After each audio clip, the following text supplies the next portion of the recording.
আমাদের বাজারের দীর্ঘদিনের দাবি, আজকে প্রায় 50-60 বছর জিবি বাজার, কিন্তু কোন রকম শৌচালয় ছিল বলে আমাদের মনে হয় না। আমরা পরবর্তী সময় জিবি বাজার সহ বিভিন্ন বাজারের জন্য সরকারের হাত দিয়েছি।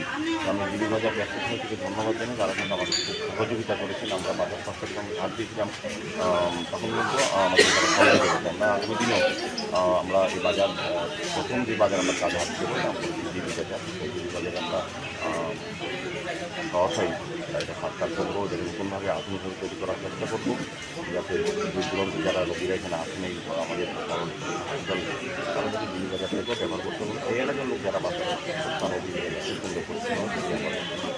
সার্বিকভাবে আজকের এই অবস্থায় আমাদের মধ্যে সমস্যা আছেন, বর্ডারের কর্পোরেটর আছেন,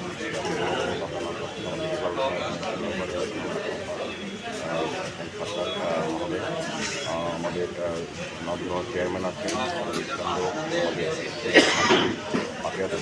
আছেন, কর্পোরেটর জয়াধনা কর্পোরেটর সহ আমাদের বিভিন্ন আধিকারিকগণ, বিভিন্ন ব্যক্তিবৃন্দ যারা আছেন, জিবি বাজার যারা ব্যক্তিরা আছেন বা যারা কমিটি আছেন বিভিন্ন পদে, তারাও আমাদেরকে সহযোগিতা করবেন। সার্বিকভাবে আমি আবারও বলবো যে সরকারের যেটা উদ্যোগ গ্রহণ করা হয়েছে বা এই এলাকার এই জিবি বাজার ব্যক্তিদের জন্য করা হচ্ছে, মূলত তারা কিন্তু আপনার চেষ্টা। স্যার, টয়লেটে যাওয়ার যে রাস্তাটা দেখা যাচ্ছে ওটা একটু ঝুঁকিপূর্ণ মনে হচ্ছে, এই বিষয়টা কী বলছেন? অ্যাকচুয়ালি বাজারটা তো আমরা সবটা বাজেট করতাম, আগে যারা ব্যক্তিরা থাকে তারা বিশেষ করে টয়লেটের ক্ষেত্রে তাদের সুযোগ ছিল না, তখন ঝুঁকি নিয়ে তারা ব্যবহার করতেন বিভিন্নভাবে। কিন্তু এখন একটা সিস্টেমে আনার চেষ্টা করা হচ্ছে, রাস্তা তো সবটাই হবে, যদি টয়লেটের যে রাস্তা তো প্রশস্ত করার ব্যবস্থা করা হবে।